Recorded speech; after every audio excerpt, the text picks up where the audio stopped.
for his coming. So he certainly believed in the flood. Peter believed in the flood in 1 Peter 3:18. I'm going to flip over there. You can flip with me if you want to, but if not, just kind of jot it down because we're going to be there for just a moment. We're going to move on. If I can get to it, we're going to be there a moment, move on. Anyway, okay, 1 Peter chapter 3 and verse 18. For Christ also, Peter says, has once suffered for sins, the just for the unjust, that he might bring us to God, being put to death in the flesh, but quickened by the Spirit. The Amplified says, for Christ, the Messiah himself, died for sins once for all, the righteous for the unrighteous, the just for the unjust, the innocent for the guilty, that he might bring us to God in his human body. He was put to death, but he was made alive in the Spirit, in which he went and preached to the spirits in prison. And it says, which sometimes were disobedient, when once the long suffering of God waited in the days of Noah while the ark was a preparing, wherein few, that is 8 souls, were saved by water. The souls of those who long before in the days of Noah had been disobedient. It says when God's patience waited during the building of that ark, God was patient. God was long suffering, and he was patient. And it says that when God's patience waited during the building of that ark, in which a few people.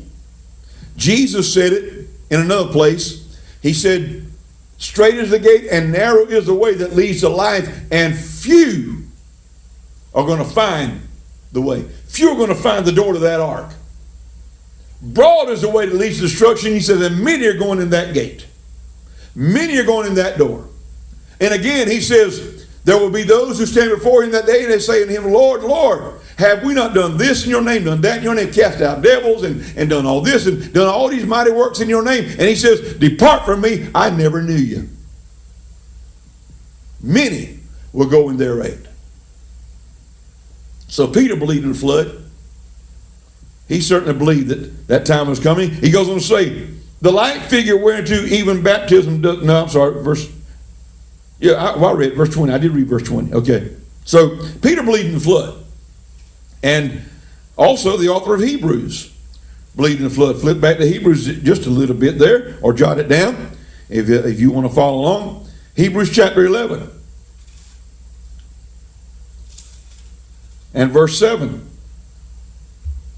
By faith, Noah, being warned of God of things not seen as yet, moved with fear, prepared an ark to the saving of his house, by the which he condemned the world, and became heir of the righteousness which is by faith.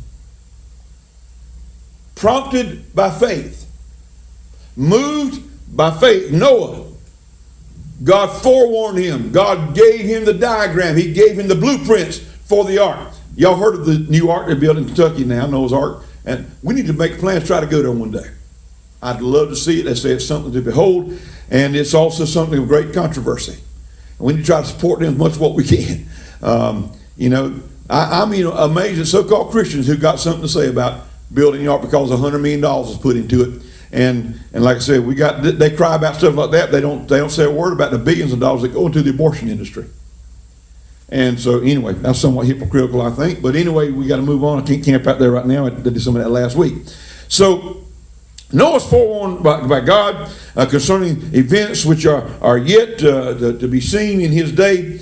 And so he became diligent, and he reverently constructed and prepared the ark for the deliverance of his own family and anybody else who wanted to be delivered, who wanted to be saved, also had access to the ark. It's a sad picture when you think about when the door was shut. God had shut the door, no one could open it. God sealed it, no one could unseal it. And when the waters began to rise, and those people were outside that ark door, then pounding on it, and it was too late. Such is going to be the case, Jesus said, in the last days. At his return, there are going to be those who did not make it in time, who won't make it in time. We dread that. We have friends, loved ones, family members who are not prepared should that day come today. They're not prepared. and we grieve over that. But at the same time, we've got to go on and push forward for the kingdom and do what we can. Save what few we can save. Help what few we can help to get saved and prepared and come into the ark. So Jesus believed in the ark. Peter believed in the ark. The writer of Hebrews, others, they all believed in the ark. They all knew that this was a happening that actually took place. It actually happened in the historical events of the beginning of the world. So